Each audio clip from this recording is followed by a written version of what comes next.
Alors bonjour à toutes et à tous. Merci de participer à cet échange autour de la vaste question de la mixité, de l'équité dans le milieu sportif, avec un premier constat. Le département des Landes est le plus sportif de France en proportion de nombre de licenciés par nombre d'habitants. Et pourtant, la place des femmes est encore largement sous-représentée dans le sport comme ailleurs. Les stéréotypes ont la vie dure. Alors comment avancer pour les faire sauter? On en parlera donc durant ces 2 prochaines heures. Nous allons bien évidemment échanger avec les invités de cette table ronde, mais aussi avec tous ceux qui suivent cet événement en direct sur la chaîne YouTube du département des Landes.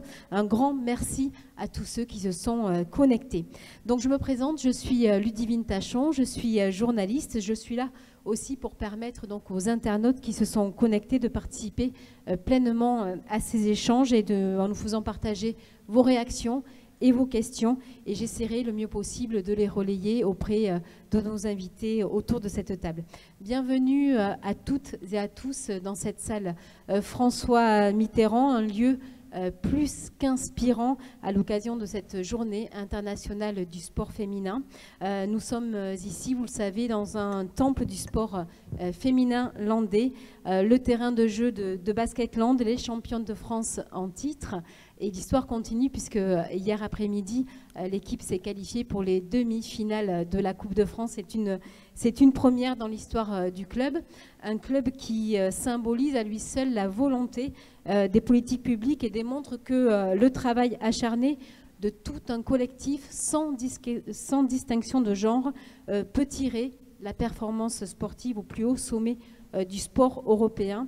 Basketland, c'est une équipe de sport collectif qui attire 2500 personnes ici dans cette salle à chaque match à domicile, et donc ça démontre que les enjeux de l'accès aux femmes aux pratiques sportives et aux responsabilités dans le sport vont bien au-delà de la performance sportive. Donc durant ces 2 heures, je vous propose d'échanger autour du travail impulsé par le département des Landes pendant plusieurs mois avec l'étude menée par Milica Djeric. Merci vraiment pour avoir mené cette étude. Vous êtes chargé de mission à la direction de l'éducation jeunesse et sport du département des Landes.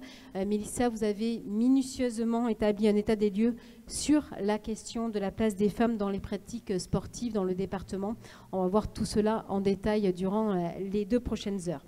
Je vais vous présenter les intervenantes donc, de cette table ronde qui seront à mes côtés pour décliner et commenter toute l'étude de Militia. À mes côtés, donc, nous parlerons notamment du sport de haut niveau avec vous, Anaïk Donmiou.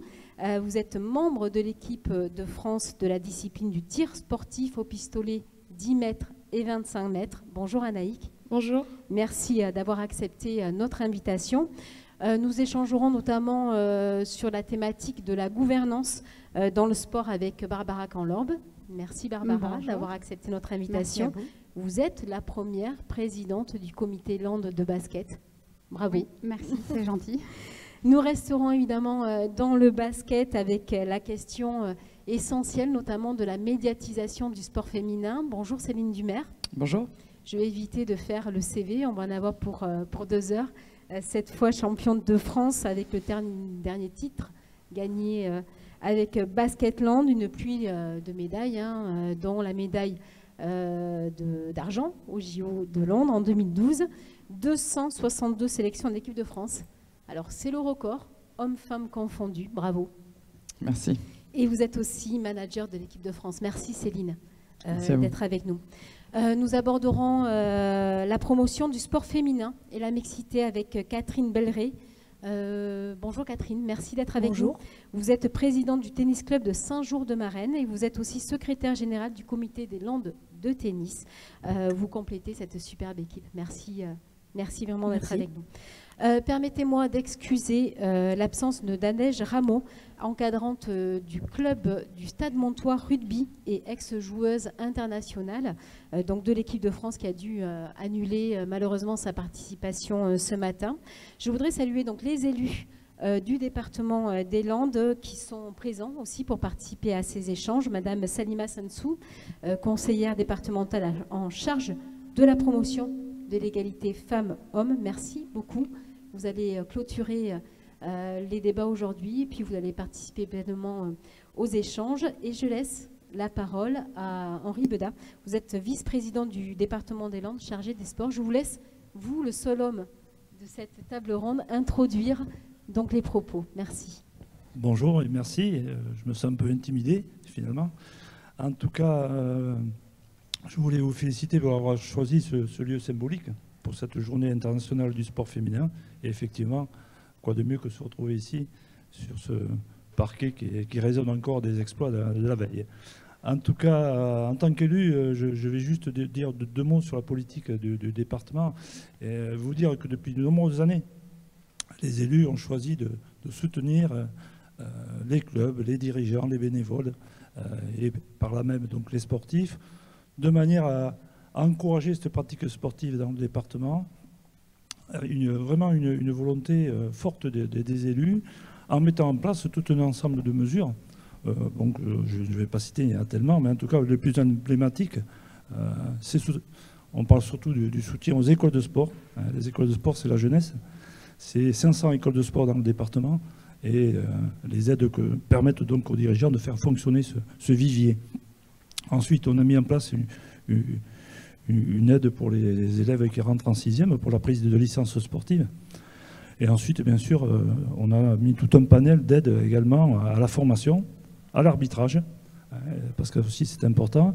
Mais aussi, on a mis en place, on a développé le service sport intégration du département qui permet bien sûr à des personnes handicapées de pouvoir pratiquer un sport. Le résultat, vous l'avez dit, en tout cas le résultat, aujourd'hui le constat il est qu'effectivement nous sommes le département, on peut être fier d'être le département le plus sportif de France. Environ 30% de Landais ont une licence sportive. C'est ça que ça veut dire concrètement. Et on le voit sur ce plateau avec des 60 disciplines représentées sur le territoire landais. Donc un gros succès de ce côté-là, qui bien sûr inclut des responsabilités aux dirigeants pour faire fonctionner tout ça. Et juste une aparté pour féliciter aujourd'hui les bénévoles et les dirigeants là, qui font que ce sport landais est dynamique, malgré le contexte que nous vivons aujourd'hui. Et je félicite, je vous dis, les dirigeants, les bénévoles, parce qu'aujourd'hui, il faut faire preuve d'adaptabilité, de réactivité pour pouvoir fonctionner, amener toujours des enfants à l'entraînement, faire des matchs le dimanche. Et c'était compliqué qu'on soit dans le monde amateur ou dans le monde professionnel. Donc tout ceci, un Landais sur 3 qui a une licence sportive, et vous l'avez dit, le paradoxe, en tout cas le paradoxe, le constat que l'on a pu faire, c'est qu'effectivement, dans ces 100 000 licenciés sportifs landais, il n'y a que 40% de femmes. Donc effectivement, depuis avril de l'année dernière, les services du département avec Renaud Vautier se sont penchés sur cette question. Et effectivement, à partir de ce constat, on verra bien sûr déjà les grandes thématiques qui se dégagent. En tout cas, effectivement, on a du travail encore. Je dis nous, autant les hommes que les femmes, bien sûr. On a du travail, effectivement, pour sortir des clichés, des stéréotypes et faire en sorte qu'on arrive à avoir une égalité hommes-femmes dans le sport landais. Et je crois qu'on a toujours fait preuve dans les Landes d'innovation et je crois de responsabilité. Et je crois que c'est l'occasion qui nous est donnée de pouvoir avancer sur cette thématique. Donc l'idée, effectivement, à partir de ce constat que nous partagerons avec nos invités, c'est effectivement derrière de trouver des pistes d'amélioration, en tout cas d'action. Et j'espère que les internautes aussi seront à même de nous amener ces idées. Merci Henri Bedat. Je vais tout de suite laisser donc la parole à Milica Djeric pour nous présenter la synthèse de votre étude que vous avez menée donc, pendant plusieurs mois dans le milieu sportif landais et donc pour nous parler donc, de ces futures pistes pour développer la politique sportive départementale sous l'angle de l'égalité homme-femme. Je vous remercie. Donc je vous présenterai d'abord le cadre général de cette étude. Le département est donc engagé dans une démarche ambitieuse qui concerne l'égalité réelle entre les femmes et les hommes.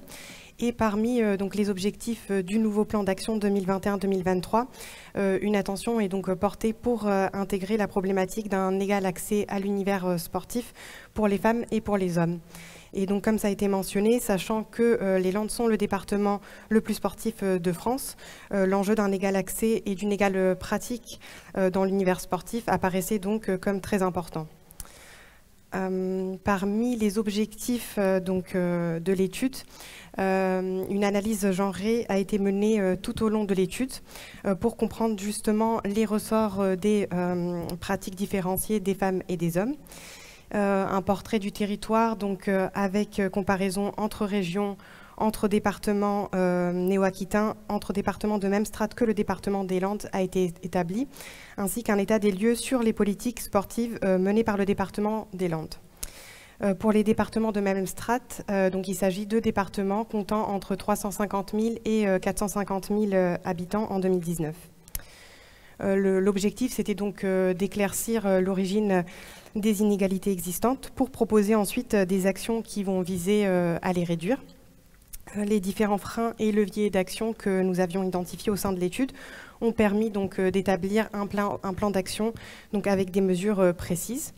Et actuellement, donc, des modalités de concertation et d'association qui sont relatives donc, à l'élaboration, la mise en œuvre et le suivi du plan d'action sont en cours.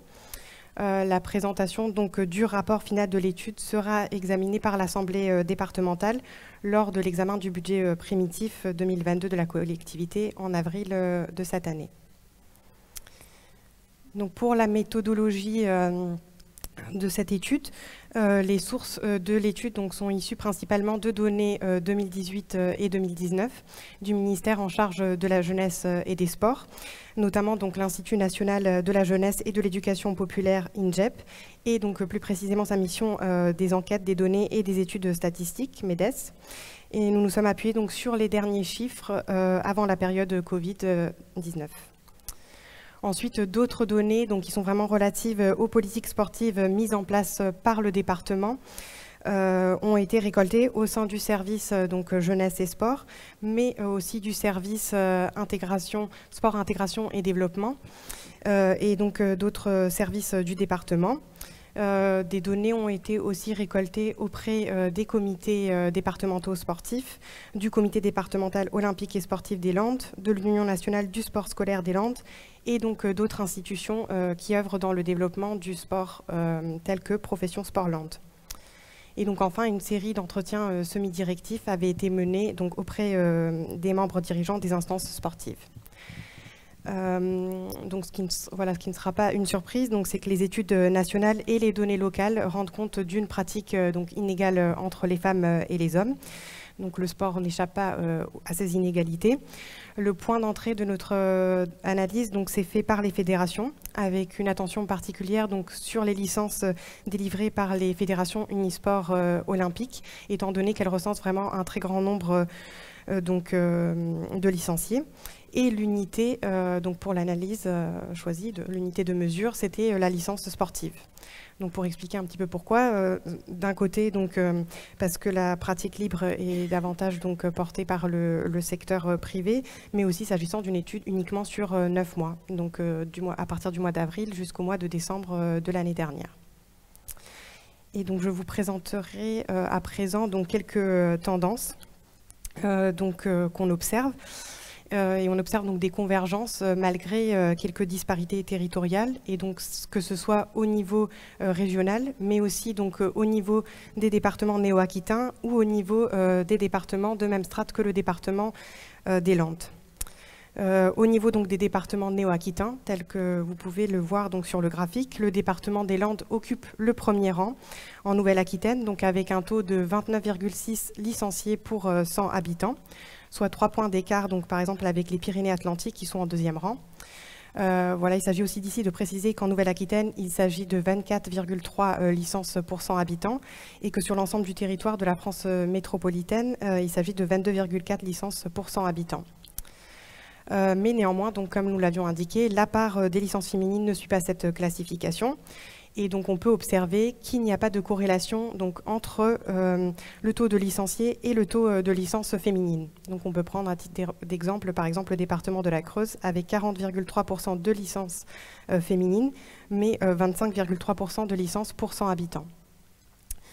Les Landes, donc, avec 37,9% de licenciés féminines, se situent donc légèrement sous la moyenne des départements néo-aquitains, la moyenne s'élevant à 38,5%. Et ce taux observé dans les Landes le positionnait donc alors au 7e rang sur les 12 départements de la région. Par ailleurs, donc même si nous n'en parlerons pas aujourd'hui, la répartition elle est assez proche aussi au niveau donc, des départements de même strate que le département des Landes. On retrouve des écarts, mais les taux restent généralement équivalents. Donc bien que les Landes soient en premier rang en Nouvelle-Aquitaine, au niveau du nombre de licences pour 100 habitants, on constate donc que les politiques de masse ne concernent pas tout le monde et donc il faudrait développer une approche spécifique qui prend en compte les besoins ou les attentes du public féminin. Ensuite, donc, nous avions fait le choix de relever les 5 disciplines donc, les plus pratiquées par les hommes et par les femmes en Nouvelle-Aquitaine, mais aussi donc, dans les 12 départements de même strate que le département des Landes. Il s'agit donc des 5 disciplines olympiques unisport.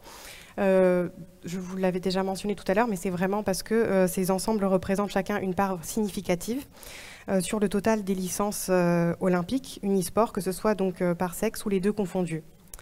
Et donc, comme vous pouvez le constater, dans le département des Landes, l'ensemble des top 5 disciplines avec le plus grand taux de licences masculines représente 69% du total de licences masculines, les autres disciplines ne représentant que 31%.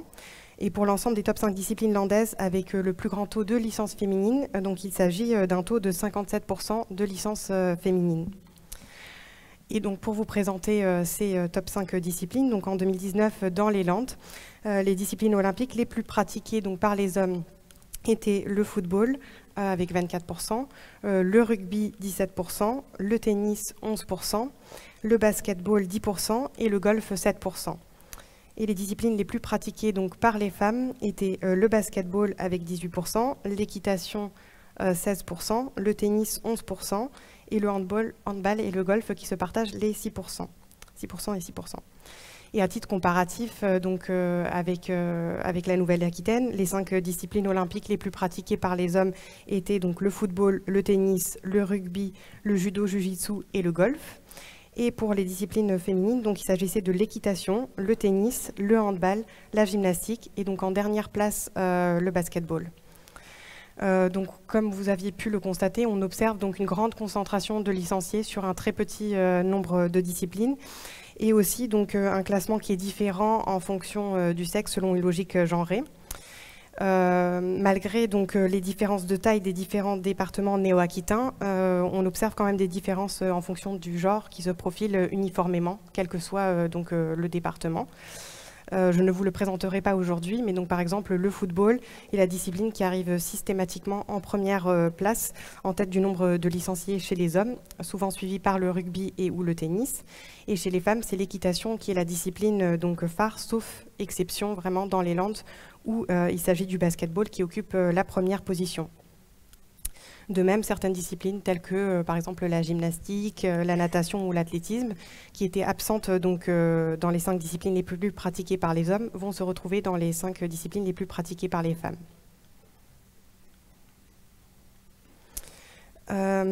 Il est aussi très intéressant de constater donc, qu'il s'agit d'une mixité très variable en fonction des disciplines. Donc, ce sujet il a une importance particulière puisque justement la non-mixité favorise des comportements sexistes et les stéréotypes de genre. Donc dans les Landes, en 2019, les sports avec le plus de licenciés, soit le football et le rugby, étaient aussi les sports avec le moins de mixité. Donc 91% de licences masculines pour le football et 90% de licences masculines pour le rugby. Et à l'inverse, donc certaines disciplines sont très largement féminisées, telles que l'équitation avec 85% de licences féminines ou la gymnastique avec 84% de licences féminines. Le basketball donc, est l'exemple qui montre qu'il peut donc, y avoir une alliance entre sport de masse et mixité. 55% des licences sont détenues par des hommes et 45% sont des licences féminines. Bien qu'on n'ait pas le graphique donc, qui l'accompagne, n'ayant pas pu tout présenter, il est quand même très intéressant de dire aussi que 41% des hommes qui possédaient une licence sportive donc, olympique pratiquaient un sport dont la part des hommes était comprise entre 90 et 100%, et qu'au contraire, donc seulement 9% des femmes détentrices d'une licence pratiquaient des sports donc, où la part des femmes était comprise entre 0 et 10%. Les femmes sont plus nombreuses en général à pratiquer les sports où il y a entre 30 et 50% de femmes, ainsi que dans les pratiques où il y a entre 80 et 90% de femmes. Et donc pour promouvoir la pratique féminine, les disciplines qui sont déjà plus avancées en termes de mixité pourraient être mises davantage en avant. Donc nous avons ici l'exemple par exemple de la natation, l'athlétisme, le basketball ou le handball, mais aussi d'autres disciplines pourraient faire l'objet donc de plans spécifiques de promotion de la mixité, soit pour encourager donc la pratique des hommes, par exemple la gymnastique ou l'équitation, ou alors des femmes pour des disciplines telles que le football, le rugby, mais aussi le golf, le surf, le judo, jiu-jitsu. Alors nous avions constaté aussi qu'en France en 2019, donc, la part des licenciés était plus importante entre 9 et 20 ans et que la tranche d'âge 10-14 ans était celle avec la plus grande proportion de pratiquantes, donc, y compris de filles. Donc dans les politiques sportives du département des Landes, on observe que la répartition est plus égalitaire jusqu'à l'âge d'entrée en collège et que plus on avance donc vers cet âge-là, on observe des différences et les chiffres sont similaires à ceux qu'on observe à l'âge adulte. De nombreux dispositifs sont déployés par la collectivité aujourd'hui donc pour promouvoir la pratique des jeunes. Ils ont été mentionnés donc précédemment par Monsieur Beda, et il est intéressant donc de constater que par exemple les 491 clubs gérant une école de sport recensent 27 924 licenciés qui sont âgés de moins de 15 ans, et ce qui représente un quart quand même des licenciés du département des Landes. Après, voilà, différents dispositifs avaient été mentionnés précédemment, et il est intéressant de dire que pour cette analyse, dans la deuxième partie de l'étude, donc chaque dispositif a été, pour chaque dispositif, une analyse genrée et détaillée avait été établie pour en fait percevoir quelles étaient les différences observées. Merci Milicia, parce que c'est effectivement un résumé d'une vaste étude que vous avez menée pendant plusieurs mois, donc ça fait beaucoup de chiffres, mais effectivement ce sont des chiffres très très intéressants et un état des lieux essentiel donc, pour aborder toutes les thématiques. Et la première thématique soulevée, excusez-moi, ce sont la thématique concernant l'encadrement et la pratique des jeunes. Alors, Nadège Rameau devait intervenir sur ce sujet-là. Elle est donc absente aujourd'hui, ex-internationale de rugby, encadrante au sein du Stade Montois Rugby. Je vous laisse, elle vous a témoigné. Hein, oui. Je vous laisse apporter son témoignage et ensuite nous en parlerons tout ensemble autour de cette table. Alors, je me permets donc de faire part de son témoignage qu'elle m'a transmis, n'ayant pas pu être présente aujourd'hui avec nous. J'ai joué au rugby à Hermes dans les années 2000 et participé à 5 finales élites du championnat de France, 3 victoires et 2 défaites, et j'ai été sélectionnée en équipe de France Espoir. Je suis actuellement éducatrice à l'école de rugby du Stade Montois depuis une dizaine d'années. J'encadre 2 catégories, le baby rugby 3 à 5 ans et les minimes, équipe mixte et féminine. Il y a 2 ans, suite à un sondage réalisé auprès des jeunes filles, une grande partie déclarait ne pas vouloir jouer avec les garçons. Les parents, et en particulier les mamans, étaient très réticentes. En tant qu'éducateurs, nous nous soucions du bien-être des joueuses sur le terrain. Or, pour certains clubs, avoir une fille est une source d'ennui, car la logistique n'est plus la même. Question de vestiaire supplémentaire, par exemple. De même, tous les clubs n'informent pas forcément les joueuses des sélections faites par le comité de rugby des Landes. Il y a 5 ans, nous avons mis en place des stages de rugby pendant les petites vacances, puis nous avons dédié une journée 100% filles qui a eu grand succès. Après avoir appelé le Stade Toulousain pour savoir comment ils ont pu monter leur équipe et comment ils ont pu développer la section, et avec l'accord du directeur sportif et du président, nous avons créé notre équipe de minimes filles. les Minimètres, comptant 20 licenciés la première année. J'ai mis en place un tournoi pour cette catégorie avec des équipes voisines, Dax, Tyros, Air, Lons. Il sera pérennisé cette année et aura lieu le 12 février. Toutes les licenciées des Landes sont invitées. Il existe une section rugby féminine au collège, celle de Gaucher, mais les filles sont encore peu nombreuses à franchir le cap et venir jouer en club, car c'est encore mixte. Si nous voulons faire évoluer notre sport, nous devrions nous réunir entre clubs pour former une équipe phare, et à partir de là, les jeunes filles auront de nouveau l'envie, la curiosité de pratiquer notre sport riche en liberté.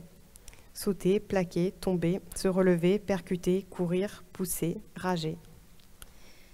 Merci. C'est vrai que c'est un témoignage qui est extrêmement intéressant dans un sport qui est encore, où il y a encore beaucoup de stéréotypes, beaucoup de choses à casser, où la mixité est très peu présente. Barbara Canlorbe, j'aimerais avoir une réaction par rapport au témoignage de Nadège. Alors, c'est vrai que le basket fait mentir un petit peu les chiffres nationaux concernant la mixité dans la pratique des sports collectifs, avec une quasi-parité de pratiquants, garçons-filles, chez les jeunes et même après. Oui, tout à fait. Alors, j'avais pris connaissance des chiffres avant. Je les connaissais en interne et c'est vrai que le basket, mais pour beaucoup d'autres raisons, a une position un peu atypique dans les Landes. Donc, vous dire que ce serait une volonté du comité ou de la fédération de féminiser ce sport, je ne crois pas. Je crois qu'on est vraiment dans une particularité landaise qui fait qu'aujourd'hui, et j'en suis ravie, c'est du coup le premier sport féminin chez les filles. Donc voilà, on va essayer, et je pense que l'apport de Céline depuis quelques années maintenant et de Basketland plus généralement, d'avoir un exemple en fait, c'est ça qui manque. Je l'évoquerai pour la gouvernance, mais c'est le cas également pour la pratique de manière générale, c'est qu'avoir un exemple féminin plus haut et en plus professionnel est toujours bénéfique pour la pratique d'un sport. Et nous, on a cette chance-là, c'est que depuis très longtemps, on a une équipe Fagnon féminine. Comment, culturellement, vous avez pu, dans l'histoire du basket landais, casser ces stéréotypes? Est-ce qu'effectivement, il y a ça a été assez naturel? Est-ce que le fait de ne pas faire, j'allais dire, coller exactement le basket féminin au basket masculin a été une des clés? Alors, ça rejoindrait peut-être un peu les propos qu'on vient d'entendre concernant les difficultés de la mixité pour favoriser la pratique féminine. Et c'est vrai que dans le basket landais, il y a eu très tôt des clubs masculins et des clubs féminins. Ces clubs-là sont finalement réunis depuis quelques années, mais moi, par exemple, j'ai débuté ma pratique dans un club qui était Pantonx et qui n'était qu'un club féminin. Alors, c'était aussi dû à la présence du rugby et du football, c'est-à-dire qu'il y avait une volonté de promouvoir le rugby et le football dans certains villages et qui interdisait, entre guillemets, les garçons d'avoir accès au basket.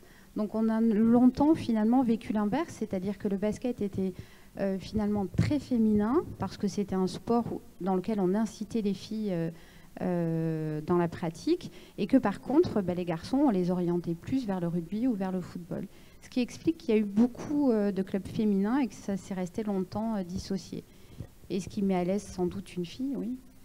Céline, dans la pratique du basketball, on voit qu'il y a une mixité importante chez les jeunes.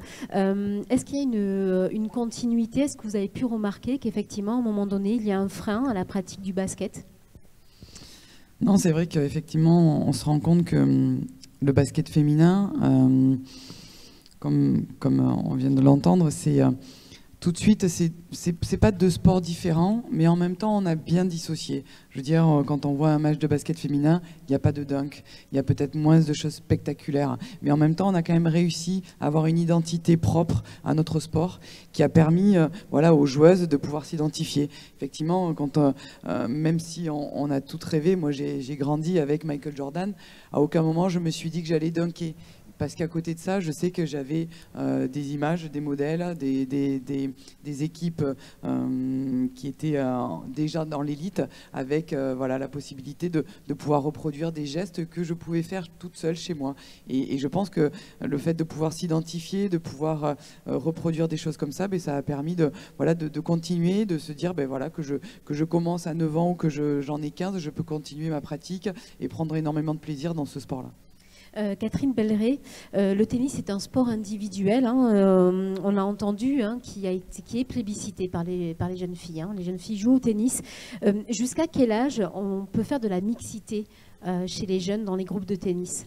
Alors, on a mis en place des compétitions où justement on favorise chez les jeunes pour inciter les jeunes filles à jouer en équipe et en faciliter la pratique dans les petits clubs. Donc, mais à un moment donné, c'est plus possible. Et on s'est rendu compte aussi, quand on discute avec les mamans en particulier, ou même les jeunes filles ou les petites filles, c'est qu'elles n'ont pas forcément envie à ce moment-là d'être en compétition avec les garçons. Donc il y a cette ambiguïté aussi que l'on rencontre sur le terrain. Céline, vous animez régulièrement des stages avec des jeunes. Que pouvez-vous observer justement? Est-ce qu'il y a une problématique aussi culturelle de dire aux jeunes filles vous n'allez pas pouvoir physiquement y arriver ou voilà, est-ce que c'est quelque chose qui a encore des stéréotypes à casser par rapport à ça? Certainement un petit peu maintenant, à nous, les encadrants, à nous. Moi, j'ai fait le choix d'organiser des camps féminins pour que justement on ne se retrouve pas dans cette idée de, certaines filles vont refuser d'arriver, de faire des stages parce que l'écart va être difficile, parce qu'elles vont être mises en difficulté, parce que, voilà. Moi, j'ai préféré organiser des stages féminins pour que tout le monde puisse se sentir à l'aise et vienne et pouvoir avoir de la compétition face à des joueuses qui leur ressemblent. Maintenant, on peut pas penser qu'il n'y a pas que des choses comme ça, quoi. Mélissa, je vous redonne la parole pour nous présenter votre état des lieux sur le sport de haut niveau dans le département. Oui, merci. Donc concernant le sport de haut niveau, on observe donc au niveau national, d'après les chiffres clés du sport 2020 de l'INJEP, que la répartition femmes-hommes tend vers plus de parité depuis les années 90. Donc on l'observe avec... En 2019, on voit 61% contre 39% donc de sportifs de haut niveau. Ce qui est aussi intéressant, c'est que le département donc, soutient les sportifs de haut niveau via les comités départementaux et que ce dispositif d'aide déployé permet aux athlètes donc, de participer à des championnats nationaux, européens et internationaux. Et donc en 2019, le nombre d'athlètes, donc filles et garçons bénéficiaires donc, de ce dispositif était quasiment paritaire, avec 48% d'athlètes féminines.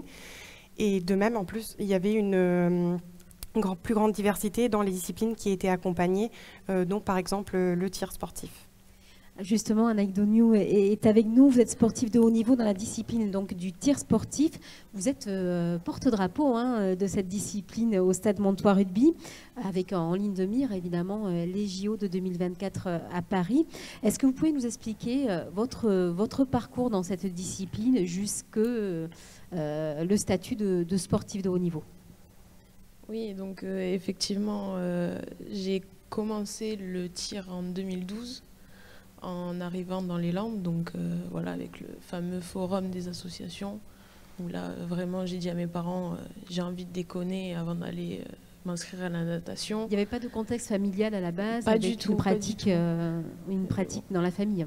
Rien du tout. Mon père est handballeur, ma mère faisait de la natation, de la danse, donc j'ai pas du tout grandi dans le tir. Et donc du coup, voilà, ce fameux forum, je voulais vraiment déconner. Et j'ai vu le tir à l'arc et le tir au pistolet. Je me suis dit, bon allez, j'essaye le tir au pistolet. J'ai essayé, je me suis bien amusée. Et du coup, j'ai dit, bon, allez, on va tester, on va faire une petite découverte sur le stand qui est à Mont-de-Marsan. J'y suis allée, j'ai continué. Qu'est-ce qui vous a porté? C'est le goût de la compétition? Qu'est-ce qui vous a porté jusqu'à ce niveau-là? Je dirais que c'est plus le fait de... Alors, il y a l'esprit de compétition qui, voilà, au sein de ma famille, c'est très présent. Donc, j'ai continué et ça m'a énormément plu, puisque voilà, contrairement à la natation où on sait ce qu'on doit faire, absolument, nous c'est très aléatoire. Sur le tir sportif, voilà, on est en position et c'est soit tu fais un 10, soit tu fais un 9, et voire peut-être pire en fonction. Mais voilà, c'est vraiment cet esprit-là qui m'a porté, le fait aussi de devoir être concentré pendant un long moment. Voilà, nous, si je prends le 10 mètres, précision, c'est 60 coups à tirer en 1h15. Donc vraiment, pendant quasiment 2 heures, il faut que je sois dans ma bulle, concentrée de A à Z. Et c'est vraiment ça qui m'a porté et qui, justement, même là, pour les cours actuellement, ça m'aide énormément. Et pourtant, il y a seulement 11% de femmes dans votre sport. Pourquoi c'est aussi compliqué, d'après vous, d'attirer des jeunes filles vers cette discipline? Disons que c'est un sport qui, aux yeux des Français, puisque je le dis parce que connaissant l'international, c'est complètement différent. Aux yeux des Français, c'est un sport très, très masculin. Et je dirais même que voilà, j'entends certains propos quand je dis le sport que je fais, et je ne les citerai pas parce que je trouve que c'est inapproprié. Mais on est vraiment pour nous, Français, voilà, à partir du moment où on dit tel sport c'est le masculin, tel sport c'est le féminin, voilà, on incite les filles à aller vers le féminin et pas vers le masculin. Et moi, c'est quelque chose que j'ai pas du tout apprécié. Et c'est pour ça que je me suis dirigée vers ce sport aussi. Et concrètement, quand je m'entraîne, même là actuellement dans mon club, j'ai toujours au moins un monsieur qui arrive et qui me dit c'est pas comme ça qu'il faut faire, c'est comme ça. Moi je le regarde, je lui fais écoute, on va aller en cible et puis on verra ce que ça dit. Et il arrive et puis il me regarde, il fait bon la prochaine fois je me tairai. Oui. C'est pas parce que je suis une fille que je sais pas faire. Malgré votre niveau, malgré votre niveau dans ce club, et il y a beaucoup de comportements sexistes encore. Beaucoup. Je pense que si je devais dire un mot, c'est macho. C'est un sport très macho et voilà, les hommes, ils ont leur fierté, ils ont un pistolet 9 mm dans les mains, ça y est, c'est waouh. Donc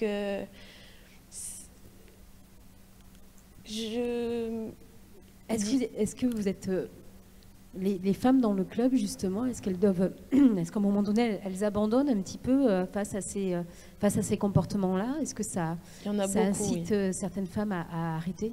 Il y en a certaines qui arrêtent. Moi, voilà, j'ai un caractère bien trempé et ils l'ont très vite compris. Donc c'est peut-être pour ça aussi que j'arrive à tenir dans ce sport. Mais voilà, les femmes, si elles ne savent pas ce qu'elles veulent et qu'elles ne se font pas comprendre dans ce sport, c'est très compliqué à partir d'un certain moment. Alors vous êtes étudiante en STAPS aussi, en licence, donc des études sportives. Quel est votre constat sur la mixité aussi dans cette filière, pourtant qui s'est ouverte depuis plusieurs années aux femmes? Oui, alors effectivement, moi je suis rentrée au STAPS en 2017. À l'époque, c'était encore du tirage au sort, donc c'était un ordinateur clairement qui nous disait t'es admis, t'es pas admis. Donc effectivement, avec un peu de chance, il y avait plus de filles que de garçons. Et malheureusement, moi je suis tombée sur la promo où il y avait plus de garçons que de filles.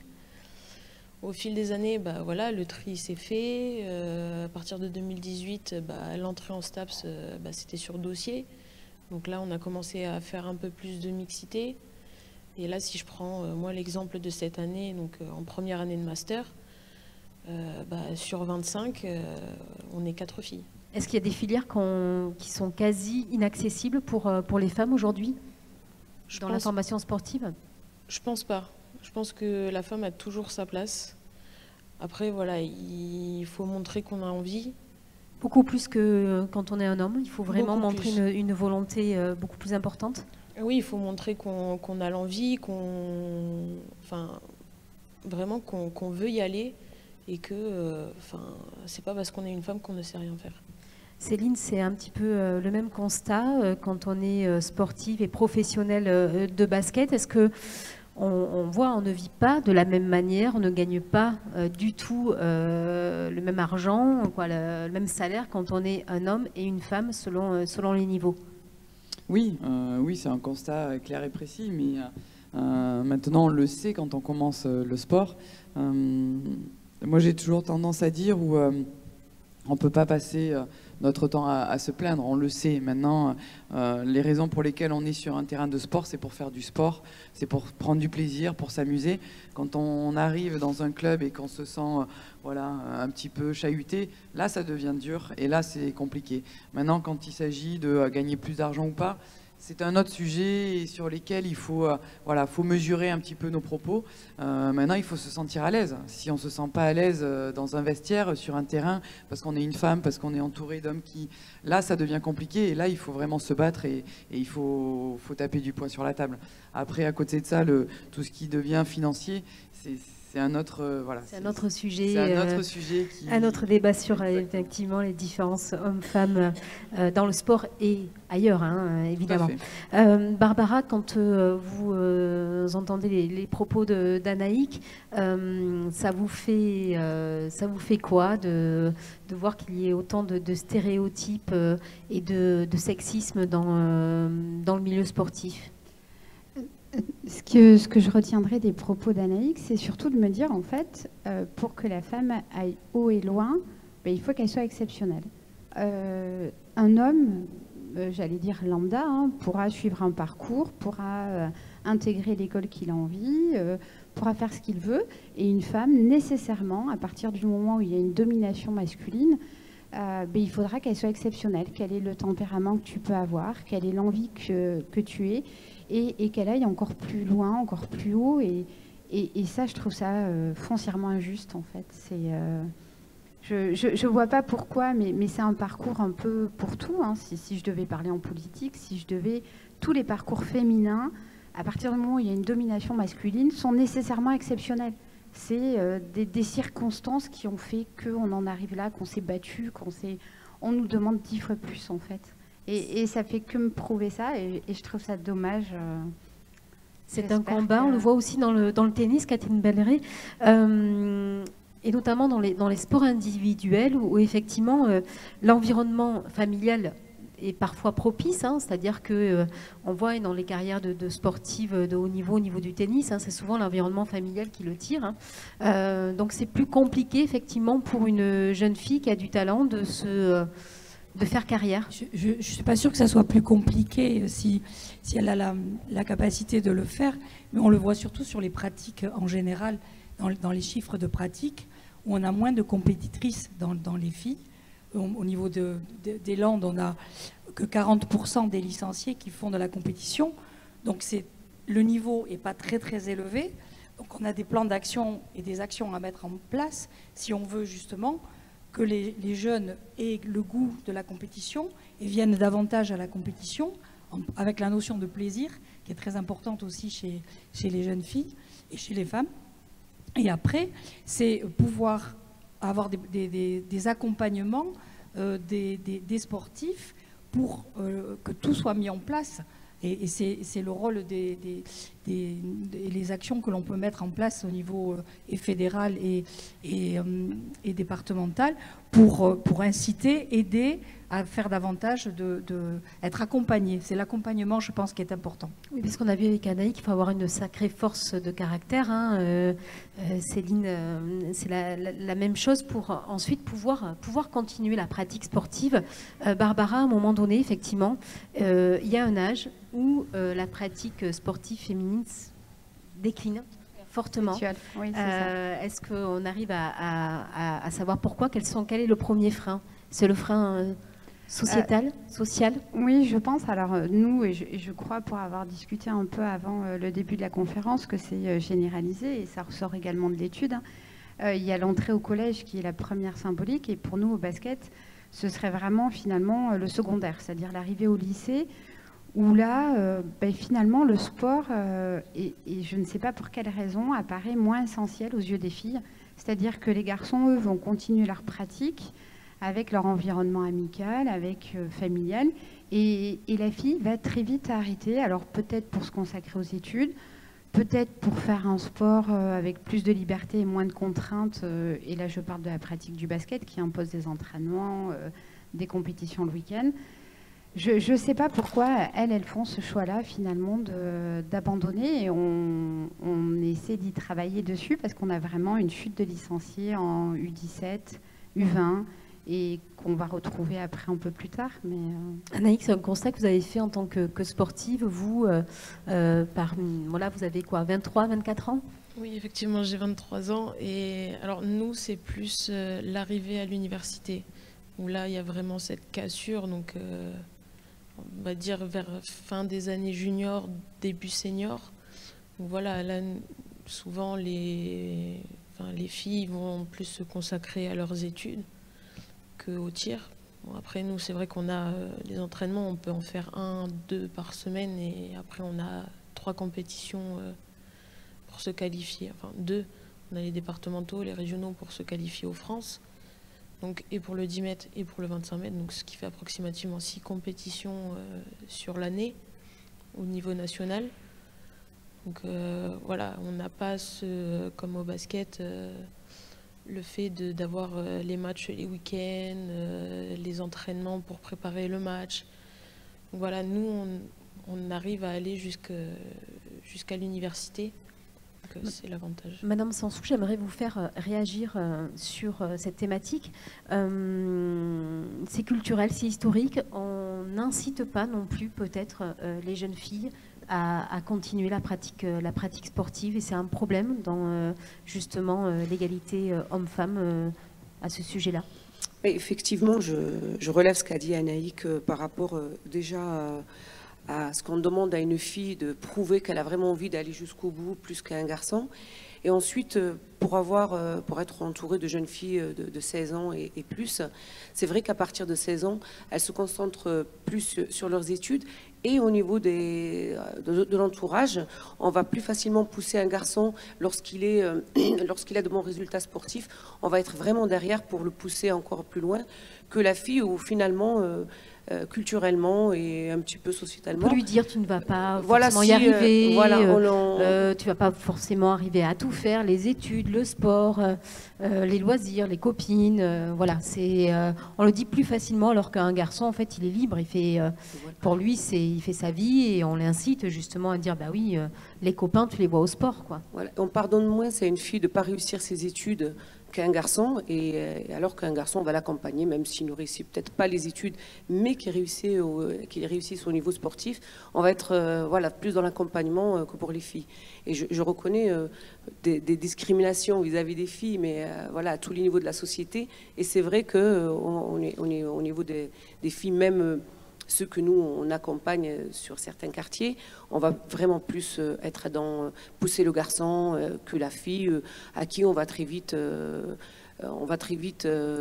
dire, ben voilà, à 16 ans, 17 ans, les matchs du soir par rapport au hand. Moi, j'avais ma fille qui faisait du hand, et à partir de 17 ans, passer son bac et en même temps aller faire les matchs le samedi soir, c'était devenu pratiquement incompatible pour l'accompagner. Voilà, donc c'est un travail à faire à la fois sur les familles, les mamans dans l'accompagnement et les papas, et aussi sur les jeunes, leur dire ben voilà, il faut aussi continuer, il faut pas, on peut avoir peut-être aussi le droit de faire des études peut-être un peu moins brillantes que ce qu'on attend d'elles, mais qu'elles puissent aussi s'épanouir dans le sport, et peut-être elles ont aussi leur place dans le sport. Pour clôturer juste cette thématique, Catherine, un dernier mot peut-être sur l'aménagement aussi. On parlait des études, du sport. Est-ce qu'il y a encore un travail important à faire là-dessus, notamment envers les jeunes filles qui veulent pratiquer un sport parfois haut niveau? En fait, si on veut favoriser la pratique du tennis féminin, on s'est rendu compte que les formats de jeu ou les compétitions qui étaient proposées ne sont pas forcément adaptés. Ne sont pas adaptés à la disponibilité que peuvent avoir les jeunes filles et les dames qui jouent en compétition. Donc une pratique plus libre, en définitive, donc moins contraignante. Une pratique plus libre. Alors c'est pour ça qu'on a développé ce qu'on appelle des matchs libres, où ce sont des compétitions qui sont quand même homologuées, mais ce sont des matchs que les personnes se gèrent entre elles. Donc ça ne prend pas trop de temps, ça prend le temps d'un match. Mais on peut aussi développer des formats de jeu différents, ce qu'on appelle les tournois multichances, qui sont des compétitions qui peuvent se dérouler sur une journée, et non pas un tournoi traditionnel où il faut, si on a gagné un match, on revient le lendemain, ou on joue 2 fois dans la même journée. Donc il faut réfléchir à des formats et des évolutions de pratiques différentes des schémas de jeu traditionnels comme les tournois ou les compétitions interclubs. Donc il y a beaucoup de réflexions qui sont menées dans ce sens, et déjà des pratiques. Ici, on va poursuivre. C'était une thématique qui était un peu plus longue, évidemment, parce qu'il y a encore beaucoup de choses à dire là-dessus. On va continuer donc la présentation de la suite de votre étude sur la gouvernance dans le sport landais.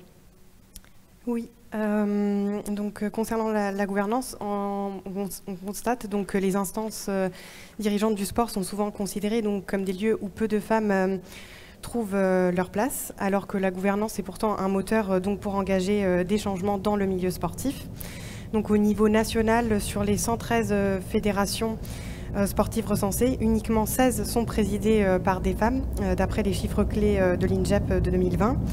Et de même, donc, moins d'un conseiller technique sportif sur 5 est une femme, et ce sur les 1545 conseillers techniques recensés. Donc que ce soit au niveau des directeurs techniques nationaux, des entraîneurs et entraîneuses donc, nationaux et nationales, ou conseillers techniques régionaux et nationaux. Donc voilà, on a un graphique qui montre que par exemple, il y a donc 284 hommes entraîneurs nationaux contre 32 femmes uniquement. Et donc dans les Landes, comme ailleurs, donc la gouvernance elle est insuffisamment partagée entre les femmes et les hommes aussi. On a constaté que presque 70% des comités départementaux sportifs étaient présidés par des hommes, et il y en avait uniquement un seul qui était coprésidé par un homme et une femme, d'après les chiffres recensés donc, au mois d'avril 2020. Des analyses seront bien sûr menées pour voir si cela a changé au gré des élections 2021. Nous avions aussi constaté que 68% des fonctions principales, donc que ce soit président, présidente, secrétaire ou trésorier et trésorière, étaient occupées donc par des hommes au sein des différents bureaux de comité. Ce qui voudrait dire que dans un comité sur 4, aucune femme n'occupe de fonction à responsabilité dans la gouvernance. De même, c'est important aussi de souligner qu'une majorité de femmes, donc même très importante, ne va pas garantir forcément donc, une gouvernance davantage partagée. Et le dernier constat qu'on a pu faire, c'est que la gouvernance est encore moins féminine donc au sein des écoles de sport, avec seulement 21,4% de présidentes. Donc une vraie problématique de mixité encore plus marquée dans la gouvernance du milieu sportif landais et nationalement. Barbara Canlorbe, donc vous êtes excusez-moi, la première présidente du comité Land de basket, première présidente de l'histoire de ce comité. Quel a été votre parcours jusqu'à cette fonction ? Mon parcours, donc j'ai été joueuse très très longtemps, pendant pas loin de 30 ans, et finalement, alors contrairement à ce qu'on vient d'indiquer, moi j'ai fait des études à Bordeaux et je rentrais tous les week-ends. Alors j'ai fait de longues études et je rentrais quand même tous les week-ends jouer dans mon club. J'avais un attachement particulier au basket et j'ai intégré le comité en 2012 à la commission de discipline puisque je suis avocate. Et après, je viens d'être élue au mois de mars 2021 à la suite de la démission du précédent président qui avait été élu en septembre. Il y a eu beaucoup de freins avant d'arriver à cette fonction-là. Alors, me concernant, absolument pas. Après, ce que j'ai pu remarquer finalement quand j'ai été élue, et je vous assure que c'est vrai, je ne l'avais pas mesuré, c'est que tout le monde m'a dit spontanément tu es la première présidente, la première femme présidente du basket. Pour moi, le basket était tellement non-genré dans les Landes. J'avais vraiment cette impression, enfin non-genré, où je ne m'étais pas positionnée sur le genre du basket, on va dire. Et je me suis dit, c'est quand même fou, alors même qu'on vient d'évoquer que le basket landais féminin a une telle importance qu'il ait fallu attendre 2021 pour avoir une femme présidente.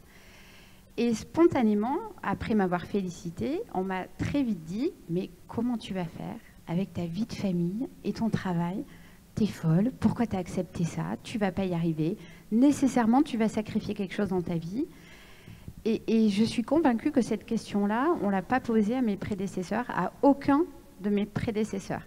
Et on sent de suite la culpabilité, donc j'ai dû me justifier et dire « Mais non, je vais y arriver, je vais déléguer, je vais faire du collégial, parce que j'ai la culpabilité de me dire « Ben oui, je suis égoïste. En fait, j'ai accepté un mandat et je vais sacrifier quelque chose. » Et ça, c'était Je l'ai passé ce stade-là Ouais. maintenant. On va développer la Mais question c'est après. vrai que voilà, c'était assez... Catherine, on le voit, hein, la difficulté de la mixité dans la gouvernance des instances dirigeantes. Comment justement aller... quelles sont les initiatives aujourd'hui des fédérations et des comités pour justement féminiser ces instances gouvernantes sportives et inciter les femmes à s'investir? Alors, je dirais par expérience personnelle, c'est que déjà dans le tennis, on est à la fois des hommes et des femmes, donc ça favorise quand même aussi les choses. Mais jusqu'à aller au poste de président de club ou de comité, mais quand même, on est très présente quand même dans les clubs. Alors, je dirais en forme de clin d'œil peut-être aussi, c'est que on est plus souvent des secrétaires que des présidentes. Voilà. Ça, c'est un peu le cliché qu'on peut retrouver. Mais on arrive quand même à avoir des fonctions. Alors, dans le tennis, on a de la chance aussi d'avoir eu des exemples de personnes très présentes. On a eu une présidente de la Ligue CBBL qui était Eliane Ebro. On a maintenant une déléguée générale à la fédération qui est une femme. On a une ministre des Sports, il faut quand même le dire aussi. C'est pour ça que je suis confiante sur le rôle des femmes dans les instances. On a Amélie Mauresmo qui s'occupe maintenant de Roland-Garros. Donc je pense que c'est des pistes à donner.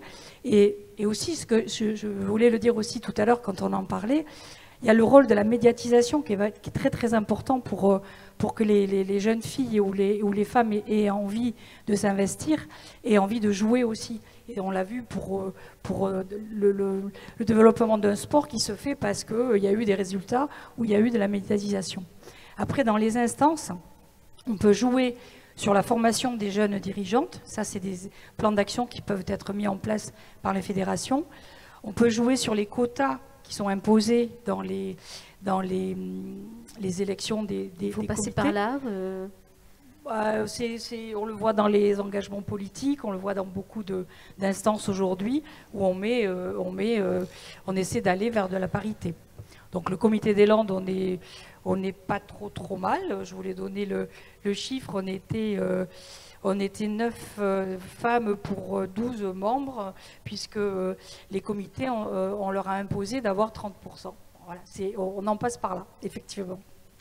Céline, c'est le prolongement naturel, peut-être quand on est sportif professionnel, de s'investir ensuite dans les instances dirigeantes de son sport. Est-ce qu'il y a une espèce de devoir comme ça où c'est tout simplement la passion de son sport, hein, il a une continuité logique, ou est-ce qu'il y a aussi une notion de responsabilité quand on est une femme, de se dire il faut que je m'investisse dans les instances dirigeantes de mon sport?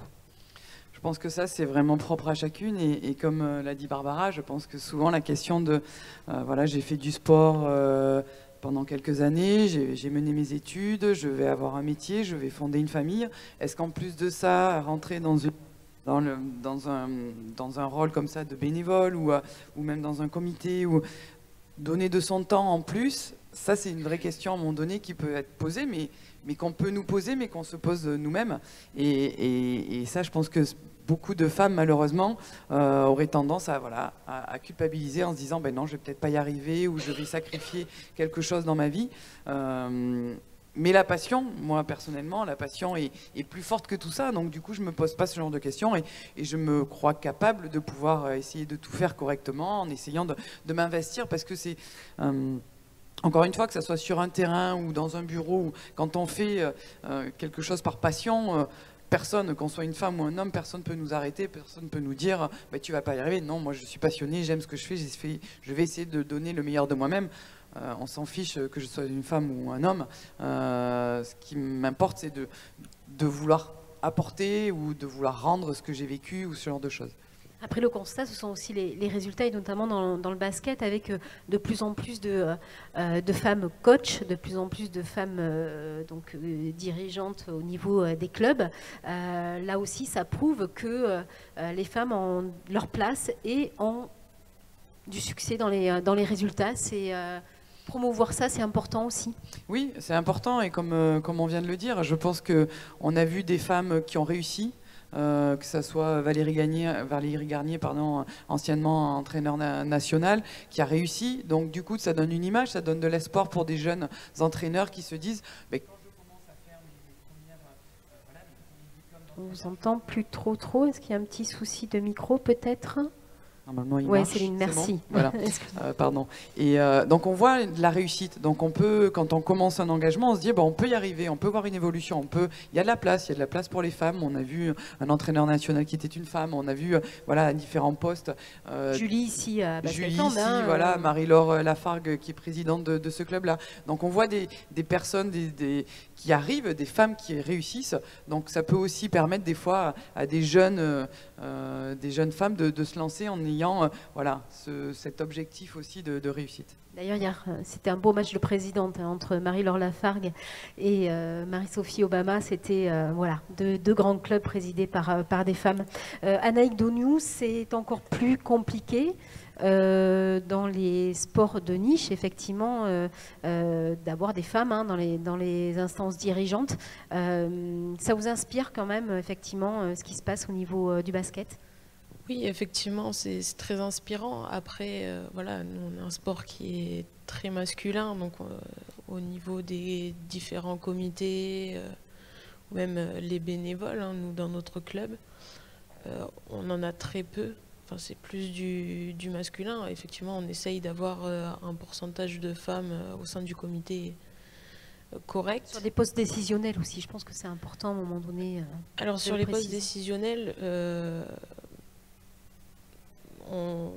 très peu, je vais pas mentir, mais on est un sport où c'est masculin et la femme n'ose pas s'imposer sur ce genre de place au sein du club, et c'est vrai que c'est très difficile à certains moments. Ici, on va continuer donc le propos de la conférence avec la question des stéréotypes et des discriminations de genre dans le sport, qui s'expliquent aussi par le poids sociétal et la place de la femme en général, avec la difficulté supplémentaire, on en parlait avec Barbara, d'articuler la vie professionnelle sportive et la vie personnelle, même si le stéréotype veut que ce soit une difficulté pour une femme et pas forcément pour un homme. Quel est votre constat là-dessus ? Alors, en France, mais on va dire que ce que je vais évoquer maintenant, la plupart des choses ont déjà été mentionnées au travers des différentes paroles des intervenantes. Mais c'est vrai qu'en France, la première chute du nombre de licenciés est visible à partir de 20 ans et jusqu'à 34 ans. Donc cela peut correspondre avec le début des études, du travail et ou de la vie de famille, de l'arrivée du premier enfant. Mais on constate aussi qu'il s'agit d'une phase donc, de rupture et de décrochage par rapport aux hommes de même génération dans tous les domaines de la vie économique et sociale confondus. Nous avions tout à l'heure mentionné aussi un peu traité la question de l'articulation de la vie professionnelle et de la vie personnelle qui se pose. Et donc on avait évoqué de nombreuses raisons qui étaient possibles, mais ça peut aussi être un manque de temps, le coût et l'inadéquation de l'offre sportive, ou on avait bien mentionné l'inadéquation des horaires qui sont proposés. Et de même pour les métiers du sport au féminin, souvent donc on dissocie la vie sportive de la vie professionnelle, donc comme si le sport était une passion et non le métier. D'où l'importance aussi, je crois, de la médiatisation donc, des métiers de sport au féminin, mais aussi du sport féminin en général, donc du modèle ou du rôle modèle de la femme sportive professionnelle. La médiatisation, on va en parler justement avec Céline. c'est vraiment aujourd'hui le vecteur indispensable sur l'évolution de la question de l'égalité homme-femme dans le sport. Il faut médiatiser encore plus le sport féminin. Moi, je vois ce matin, lundi matin, dans la presse régionale, il y a une dizaine de pages sport. Donc voilà, entre les sports départementaux, les résultats régionaux, nationaux. Bon. Basketland et son résultat historique, évidemment, il y avait une page, mais ensuite, pas un mot sur du sport féminin. Voilà, il faut changer absolument ces mentalités-là. Oui, clairement, je pense que si on veut évoluer et si on veut arriver à une certaine parité, ça passe forcément par la médiatisation, parce que comment faire parler de son sport si on ne le voit pas dans le journal, si on n'en voit jamais à la télé, c'est compliqué. Donc on se bat sur nos territoires, on se bat, voilà, on a de la chance. C'est vrai que moi, je suis mal habituée parce que j'ai toujours eu de la chance de vivre dans des clubs qui avaient une vraie histoire et qui avaient du public et qui étaient suivis. Mais c'est vrai que ça commence par les gens qui viennent sur place. Mais si derrière, on peut avoir une médiatisation, ça a un impact qui est retentissant. Je l'ai vécu avec l'équipe de France, je l'ai vécu notamment avec les JO de Londres, où le fait d'avoir été médiatisé sur des chaînes publiques, où il y a un grand nombre de personnes qui ont pu suivre cette compétition, mais derrière il y a eu un vrai impact qui s'est produit sur le basket féminin en général. Beaucoup de petites jeunes filles se sont inscrites l'année suivante à faire du basket parce qu'elles avaient vu à la télé du basket et que voilà. Et moi personnellement derrière j'ai eu un confort matériel parce que j'ai eu des partenaires, j'ai eu un équipementier, j'ai eu plein de choses qui ont découlé de cette médiatisation. C'est le vecteur, Catherine, effectivement, la médiatisation, on le voit bien avec Amélie Mauresmo et sa nomination au poste de la direction de Roland-Garros. Ça passe par là, obligatoirement. Alors c'est vrai que dans le tennis, au niveau au très très haut niveau, on a quand même les résultats, une parité entre les résultats entre hommes et femmes. Ça l'est en ce moment. Surtout en ce moment, effectivement. Ça l'est beaucoup moins pour des niveaux en dessous. Oui, en fait, c'est au niveau des jeunes, on subit, je veux dire, complètement, je parle au plan local, l'influence ou pas d'un sport. Moi, je le vois au niveau de Saint-Georges-de-Marenne, qui est une terre de basket féminine, terre féminin, basket féminin. Ou terre beaucoup dans les Landes, il y a beaucoup de terrains de basket. Et beaucoup. Et pour les sports co, c'est le foot. Je parle de Saint-Jean. Et donc, on a, nous, énormément de mal à faire venir des petites filles au tennis parce qu'elles vont au basket. Le samedi matin, elles vont au basket. Et ça, on l'a depuis plusieurs années. Alors qu'il n'y a pas de basket homme à Saint-Georges-de-Marenne. Donc c'est du travail, je dirais, de longue haleine, parce que pour faire évoluer... Des femmes comme Amélie, comme Céline, justement, elles peuvent tirer, elles sont médiatisées, donc elles peuvent tirer tout ça vers le haut. Oui, tout à fait. Après, on peut jouer sur plein de choses pour les faire venir. Il ne faut pas les faire venir, mais on a le poids de l'image un peu collective. Je vais aller au basket parce que j'ai mes copines qui y sont, enfin, comme dans beaucoup de sports, quoi. Et en plus, si je peux me permettre, à Saint-Georges-de-Marenne, vous n'avez pas de chance, entre guillemets, c'est que la présidente et la secrétaire sont hyper dynamiques. Et ça ne m'étonne pas que le club fonctionne. On joue très pas dans bien. la même cour. Oui. Je voudrais qu'on continue et qu'on termine sur la médiatisation. Et je voudrais l'avis d'Anaïk là-dessus, avec un sport qui est particulièrement de niche. Là aussi, c'est compliqué de se faire connaître et d'attirer justement des jeunes parce que ce n'est pas un sport du tout médiatisé, encore moins quand on est une femme dans ce sport. Alors oui, effectivement, on est un sport qui est quasiment pas médiatisé, on le voit très peu. À part pour les JO en fait. Et de temps en temps, et souvent c'est mis en semaine quand les gens travaillent sur la chaîne L'Équipe, donc il n'y a personne qui regarde, on va pas se mentir. Donc les finales des championnats d'Europe ou des championnats du monde, certaines coupes du monde des fois. Mais voilà, là les Jeux, on a eu 2 finales féminines, une finale masculin. Il y a un petit focus à ce moment-là, et là il faut surfer dessus, c'est compliqué. C'est ça, et puis surtout que c'était très tôt le matin. Donc avec c'est un peu de pareil, chance, dans on était réveillés et on regardait. Dans les horaires des compétitions des JO aussi, on voit une grosse différence par rapport à effectivement l'audience que ça peut avoir à la télévision notamment. Oui, tout à fait. Donc c'est vrai que nous, on a du mal à se faire connaître, donc de par notre médiatisation, malgré le fait aussi que voilà, nos sportifs, ils sont présents sur les réseaux, ils essayent de promouvoir le sport, ils passent dans les classes aussi pour essayer d'amener un peu plus de jeunes. Mais c'est très compliqué pour nous avec tous les a priori qu'il y a à côté. Et souvent, les jeunes y veulent, mais c'est les parents qui ne veulent pas. Ah oui.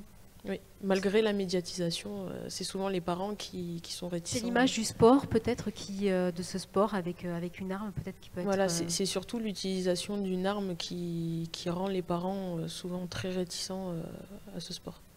Catherine, vous êtes confrontée, vous, à ces images, à ces stéréotypes qui sont véhiculés parfois par le milieu familial ? Je dirais que nous, non, parce que le tennis est pratiqué par les femmes comme par les hommes. Je veux dire, il n'y a pas de... C'est pas genré, peut-être, comme on le disait tout à l'heure. C'est pas une spécificité homme ou femme de jouer au tennis. Donc on a rarement ce problème-là. Madame Sansou, peut-être justement là-dessus, je vais vous faire réagir parce que avec parfois le poids de l'entourage sur la pratique féminine du sport. Tout à fait. On en parlait tout à l'heure avec toi par rapport à la pratique des garçons ou des filles sur le tir. C'est vrai que les parents ont tendance à avoir une petite appréhension lorsque moi j'ai ma fille qui fait du tir et mon fils je le laisse pas encore, tout simplement parce qu'on se dit peut-être pareil, on reste sur des stéréotypes que les filles sont plus posées que les garçons pour pouvoir pratiquer ce sport, qu'elles ont un peu plus de maturité. Et peut-être, voilà, il y a tout ce travail de médiatisation, parce que pour l'instant, lorsqu'on parle de tir ou d'armes, c'est toujours de façon très négative dans les médias, ce qui fait que les parents, enfin pas que les parents, ont une appréhension là-dessus. Il y a un vrai travail à faire pour pouvoir le faire passer comme un sport de plaisir. Je voulais juste revenir sur une petite chose par rapport aux femmes qui est dirigeantes.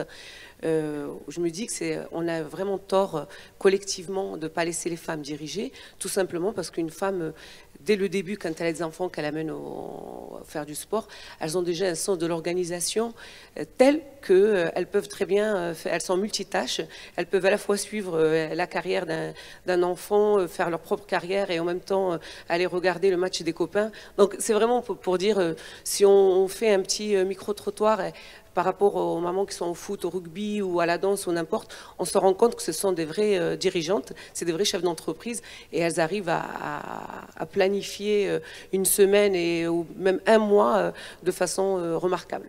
Voilà. Henri Beda, excusez-moi, je vous fais réagir là-dessus. On vous a demandé si vous pouviez, si c'était facile, vous, de concilier carrière professionnelle, carrière familiale, vie familiale. Est-ce qu'on s'est préoccupé de ça, vous concernant? Non, enfin, dans ma famille, on m'a laissé faire ce que je voulais. À l'époque, c'était le foot, pendant très longues années. Non, mais... Je vous écoute là et puis je reste à ma place parce que... Oui, je vous donne pas beaucoup la parole. Non, mais c'est important dans ce type de débat de laisser la parole aux principales actrices, qu'elles soient sportives ou dirigeantes, parce que c'est elles qui vivent, qui vivent au quotidien ce type de problème qu'on peut rencontrer sur cet accès, cette parité dans le sport. Mais moi, je retiens juste 2 éléments, je vous redonne la parole. Mais c'est vrai qu'on a besoin, quand on est jeune, moi c'était plutôt les Verts de Saint-Étienne, c'était ma génération, on a besoin de s'identifier quand on est jeune, qu'on prend le ballon, qu'on shoot. Tout à l'heure, on parlait de Michael Jordan, mais c'est ça, les jeunes, ils ont besoin d'avoir des têtes de gondole, enfin des idoles, et derrière ça prend. Et le basket, je suis sûr que il y a beaucoup de filles qui prennent le ballon en disant je vais jouer Céline Dumerc. Voilà, mais il ne faut pas le nier. Et c'est très je crois que c'est très, très porteur. Et on le voit quand c'est les Jeux Olympiques, parce que Et pour peu qu'il y ait une réussite médiatique, et derrière, il y a un afflux de licences, on le sait avec le foot, pour peu qu'elle gagne la Coupe du Monde, et derrière, de suite, il y a un afflux de licenciés. Le basket l'a connu sûrement avec le basket féminin aussi, le hand, ça doit être la même chose. Donc on a besoin d'avoir, et aujourd'hui on a deux athlètes français qui sont à l'Open d'Australie, à 34 ans, et ils sont là. On a besoin d'avoir enfin, les jeunes, je pense qu'ils ont besoin d'avoir ces références, et quand c'est féminin, mais je veux dire, moi je crois à cette espèce de représentativité dans laquelle on se retrouve. Et après, est-ce que c'est au pouvoir public aussi à inciter à un moment donné les médias à justement communiquer sur le sport féminin? Il y a tout un travail, je crois, à différentes strates, mais il y a les fédés qui doivent aussi, je pense, s'impliquer largement et s'appuyer ensuite sur les comités départementaux pour vraiment relier quelque chose. Mais la médiatisation, c'est sûr que il faudrait, mais bon, je peux comprendre qu'elle a des limites à un moment donné. Il y a le monde économique derrière. C'est sûr que parler du tir sportif, ça ne va pas être porteur peut-être à tort. Même sur des disciplines hein, comme le football, on a une équipe nationale, nationale de rugby aussi très douée. On ne parle pas de l'équipe nationale de basket qui est pourtant plus médiatisée que les autres. Il faut aller les chercher quand même hein, si on veut les voir, ne serait-ce que les résultats. Hein. C'est dommage que Mme Rameau n'ait pas pu venir, hein, parce qu'on voit bien aujourd'hui, depuis la Coupe du Monde, le rugby à 7 chez les filles, le rugby c'est quelque chose, le rugby à 7 et même le rugby à 15, hein, on voit que c'est quelque chose qui est en train de prendre. Il y a des performances sportives, en tout cas, il y a des résultats. Et derrière, on sent que le comité départemental, sûrement, il a envie de faire quelque chose, et que la Fédé aussi a besoin de surfer là-dessus. Mais la médiatisation, je veux dire, ça c'est un domaine qui nous échappe, enfin, même si on sait ce qu'on voudrait faire, mais c'est sûr qu'une fois qu'on a parlé foot, basket, rugby, c'est sûr que le hand, derrière, ça commence à être un peu plus compliqué. Et je comprends les difficultés que peuvent avoir les plus jeunes, mais vu le tempérament qu'elle a l'air d'affirmer, je ne suis pas inquiet sur peut-être la retrouver. En tout cas, ces sports-là peuvent être aussi des locomotives hein, pour l'ensemble du sport féminin. Imaginez qu'on la retrouve à Paris 2024. Voyez, on va la retrouver à Paris 2024, il n'y a pas de problème là-dessus. J'espère que ça va lui faire un peu de publicité, cette table ronde. Ministre, dernière thématique, hein, on va avancer de votre travail sur le rôle des acteurs de terrain en matière de promotion du sport féminin et de mixité, donc sur le terrain. Oui, si je puis juste rajouter un petit élément en fait, en lien avec ce qui vient d'être dit, et notamment pour porter un petit peu la parole aussi de Nadège Rameau, qui est absente aujourd'hui. Elle avait notamment évoqué, quand vous aviez posé tout à l'heure la question par rapport aux familles et la réaction des familles, elle avait évoqué cette problématique en fait, des mamans qui étaient réticentes de voir leurs filles jouer au rugby, en ayant peur qu'elles soient défigurées. Et en fait, une fois venues sur le terrain, les voir jouer, avaient compris toute la beauté de ce sport-là, alors qu'elle le voyait complètement différemment. Donc peut-être qu'il y aurait aussi une pédagogie à faire et à mener. C'est ce qu'on dit peut-être aussi qu'il y ait un rugby féminin et un rugby masculin, oui, avec effectivement une pratique un peu différente, comme ça se fait dans le basket, puis c'est un sport aussi de contact et où il peut y avoir aussi des impacts physiques. Hein, il faut quand même le préciser, ça y va fort, surtout hier après-midi, c'était quand même pas mal. Je vous laisse la parole. Merci. Donc je vous présenterai à présent donc des éléments liés au rôle et l'engagement des acteurs dans la promotion de l'égalité femmes-hommes. Donc lors des différents entretiens qui avaient été menés avec les dirigeants et dirigeantes des comités et donc des institutions interrogées, avait pu être abordé donc le sujet aussi de la valorisation de l'égalité femmes-hommes et des actions mises en œuvre ou envisagées donc pour développer et promouvoir la pratique sportive féminine, mais aussi la mixité. Et donc pour réduire ces inégalités entre les femmes et les hommes, une mise en place de politiques sportives donc, et d'actions concrètes semblait nécessaire, mais on vient de l'évoquer tout à l'heure aussi, et ce à tous les niveaux, que ce soit au niveau des fédérations, des comités, des clubs et acteurs œuvrant dans le développement du sport, et donc de faire un lien entre eux. Certains donc, comités ont élaboré des outils de suivi et donc d'évaluation de politiques sportives avec des objectifs concrets et donc des indicateurs d'évaluation qui servent après à avoir donc une visibilité sur les chiffres, dont notamment le comité départemental de tennis de Landes qui a élaboré donc un plan de féminisation 2020-2024. Justement, est-ce que vous pouvez nous en dire un petit peu plus, Catherine? Oula, je pose une colle sur ce plan, avec donc une vraie volonté de la part de la fédération de tennis de féminiser. Il y a eu tout un travail de fait, essentiellement sur des bases de 2019, mais après ça a été un peu remis en cause avec la situation sanitaire, mais ça reprend complètement les sujets d'actualité. Et en fait, on a identifié plusieurs thèmes de développement pour essayer de renforcer la pratique féminine. Alors, il y a déjà des choses qui ont été évoquées, mais je vais peut-être aller assez vite sur certains points. Mais on s'est déjà appuyé sur le constat de baisse d'effectifs au niveau des filles, même si la pratique du sport évolue. On s'est rendu compte qu'il y avait une baisse sur les dernières années au niveau de la pratique chez les filles, moins 25% et moins 14% chez les dames. Donc du coup, même si les derniers chiffres laissent penser que c'est en amélioration, mais il y a quand même des choses à faire pour essayer d'augmenter les effectifs. Est-ce qu'il y a déjà des actions qui sont menées dans ce évoqué, cadre-là? Vous voilà, l'avez dit, avec l'organisation de compétitions. compétitions. Alors ça, on va le voir effectivement avec l'aspect compétition, mais déjà pour l'initiation au tennis et à la pratique du tennis, Monsieur Bedin en a parlé tout à l'heure avec le développement du tennis scolaire. Ça, c'est un axe de développement très très important du Comité des Landes.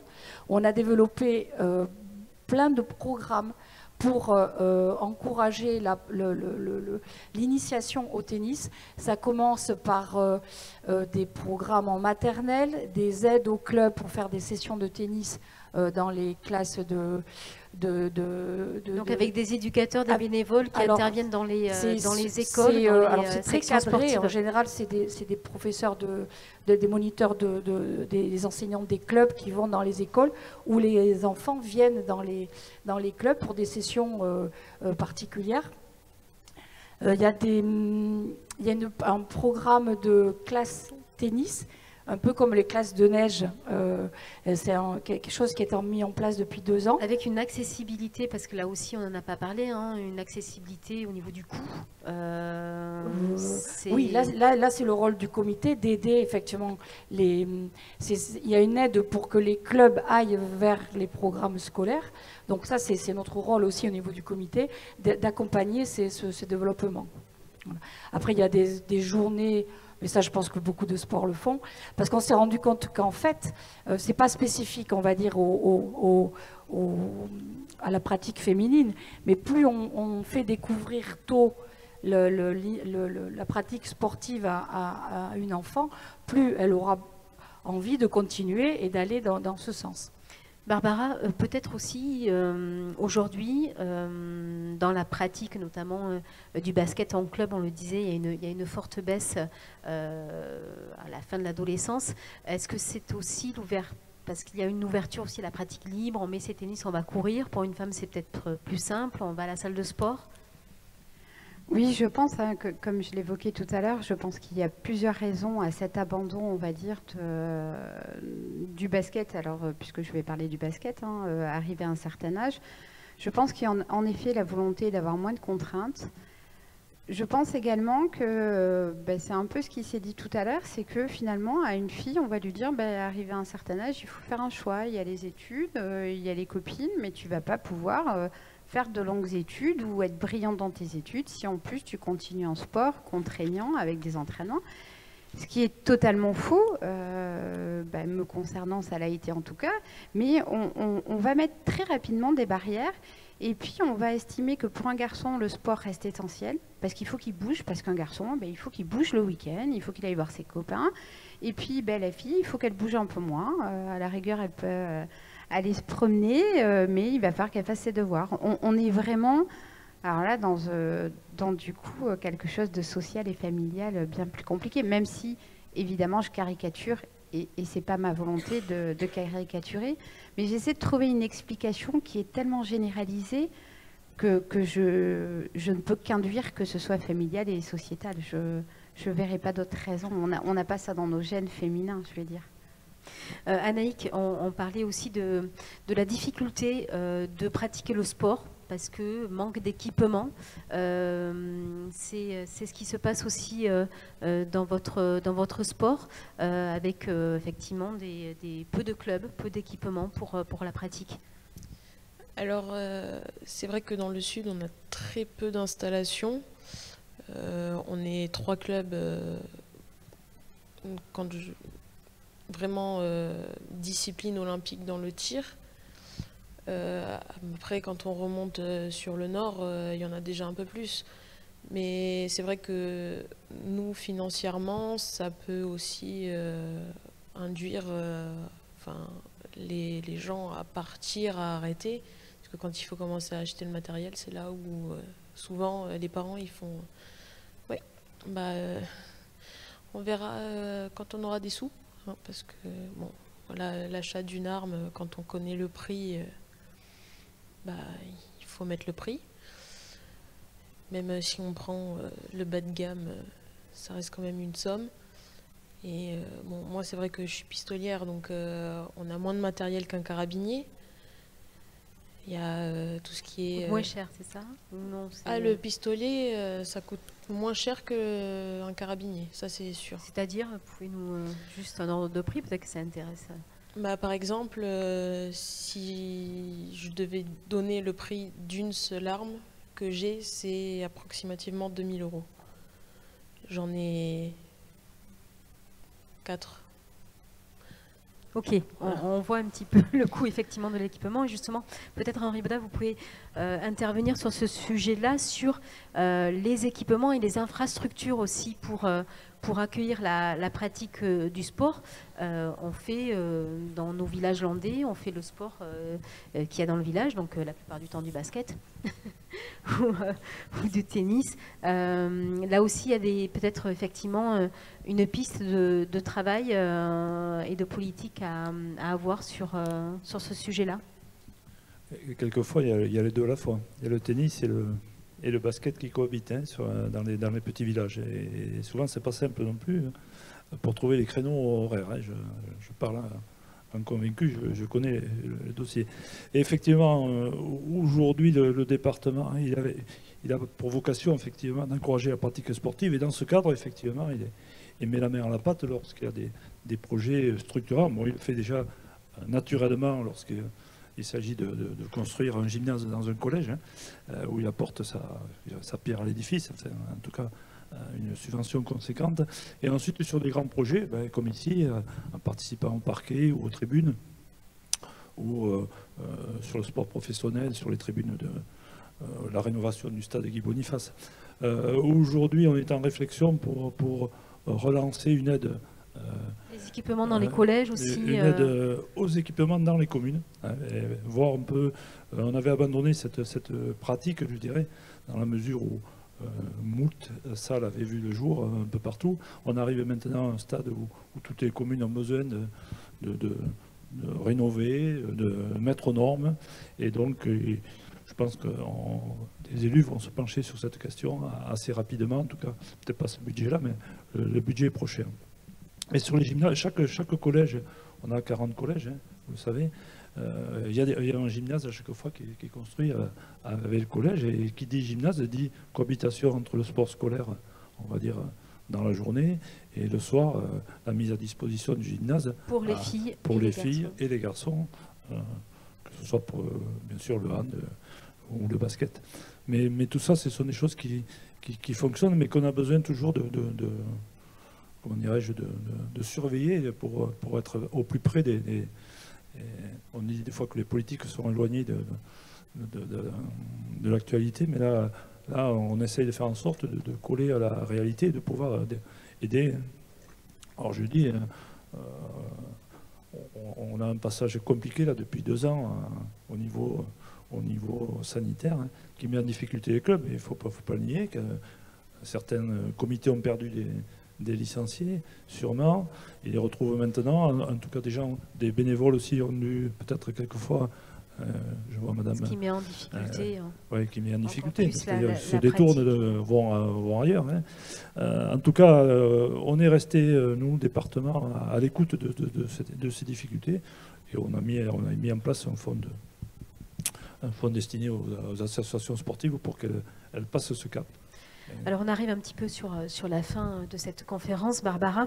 Le chantier est vraiment titanesque. Est-ce qu'il faut, même quand on est en avance comme le basket dans les Landes, sur la question de la parité, de la mixité, est-ce qu'il faut oser encore plus? Et est-ce que ça ne passe pas aussi par une mutualisation des forces et des expériences pour aller encore plus loin sur ces questions de mixité, de parité femmes-hommes et aussi peut-être de fin du sexisme et la fin des stéréotypes très très forts dans le milieu du sport.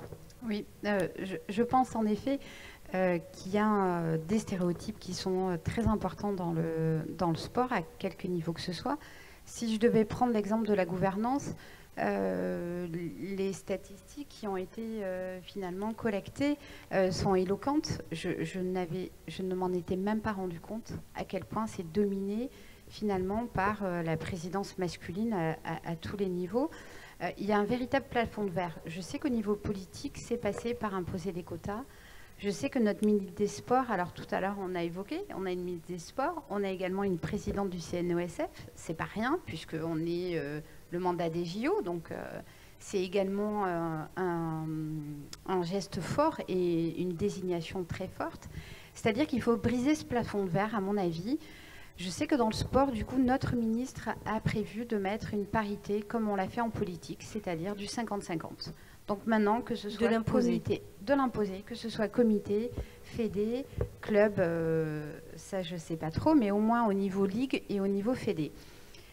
Ça va impliquer qu'il y ait 50% de femmes, 50% d'hommes. Alors j'avais regardé un peu avant de venir les retours au niveau politique et on nous disait finalement il y a beaucoup plus d'élus femmes, mais corrélativement il n'y a pas d'élus maires. C'est-à-dire qu'on est encore...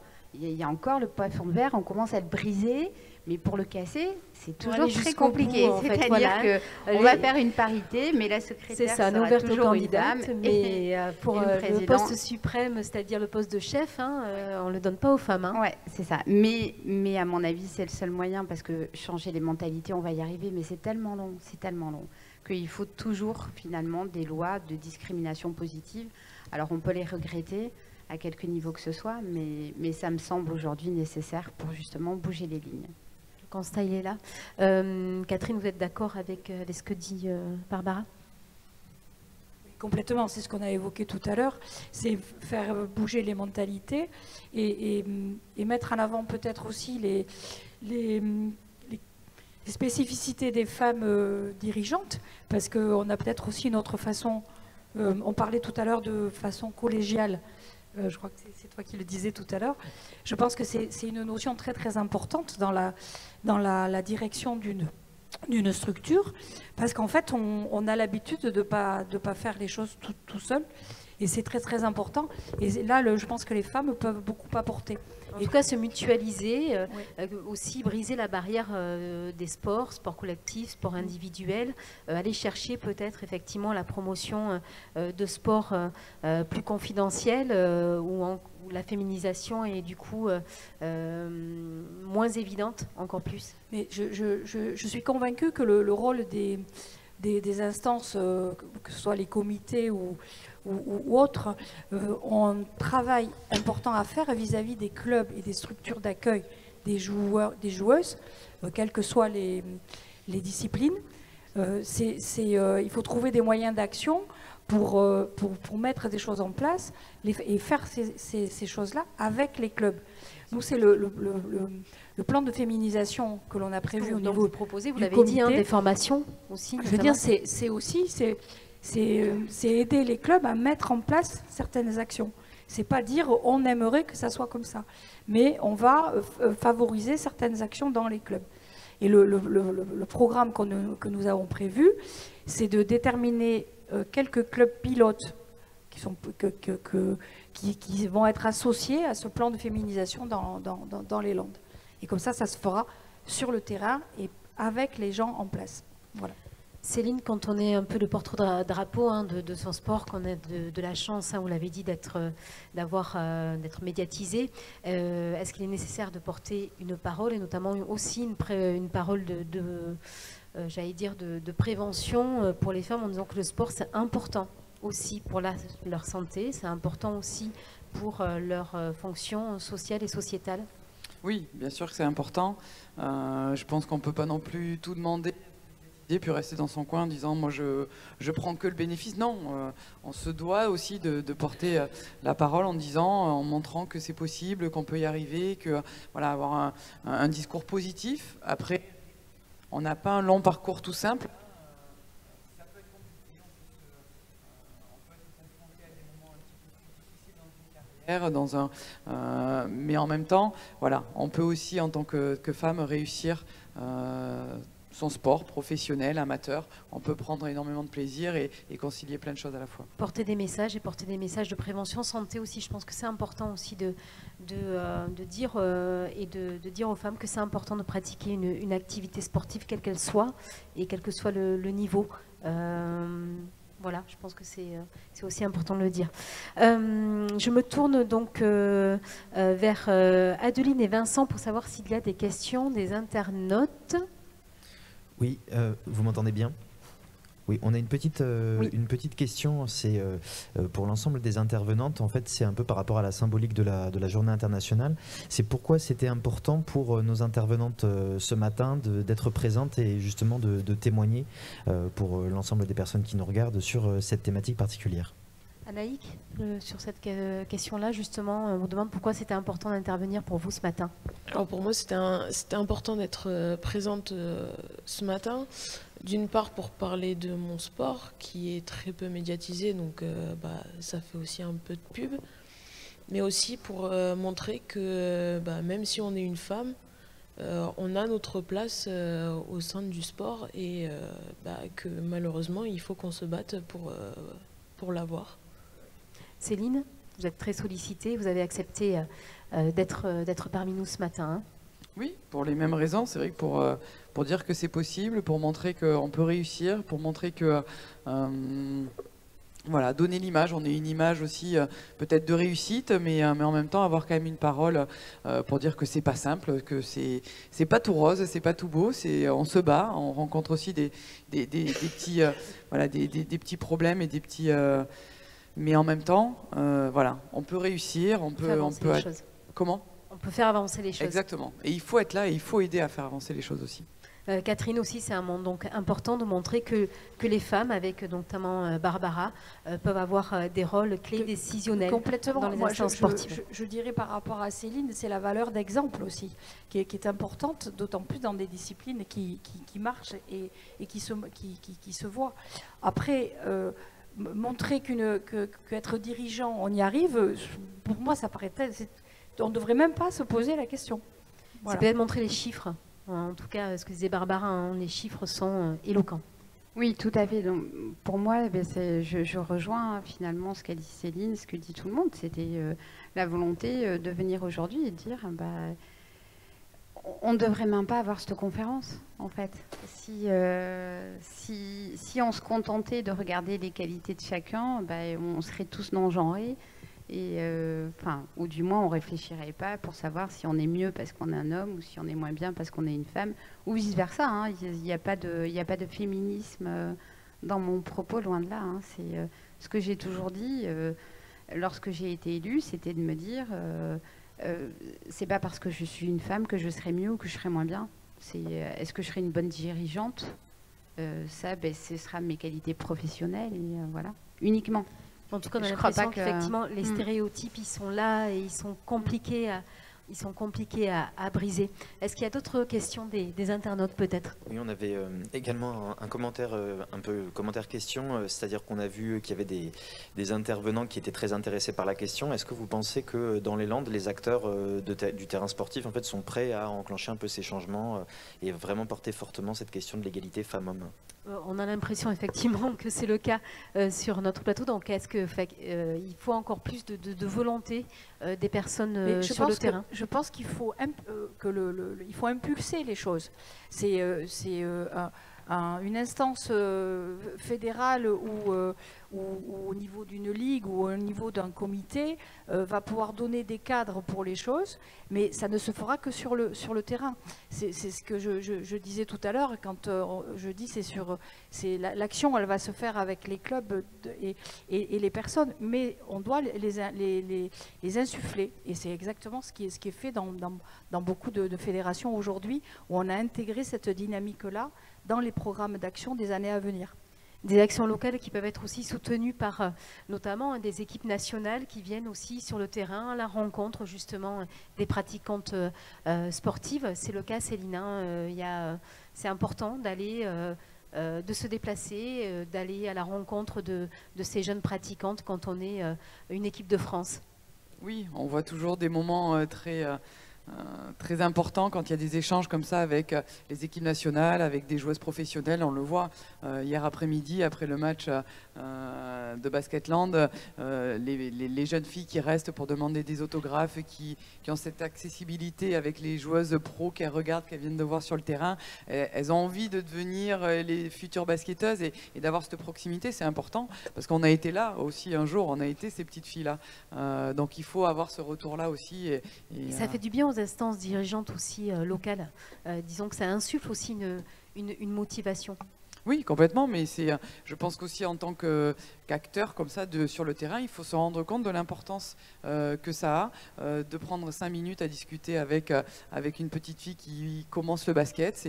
Voilà, il faut que nous, les acteurs, les actrices notamment, on se rende compte et on rende un petit peu ce retour-là parce que ça peut avoir un vrai impact derrière pour les petites jeunes filles qui veulent se lancer dans une pratique comme ça. Est-ce qu'il y a d'autres réactions peut-être?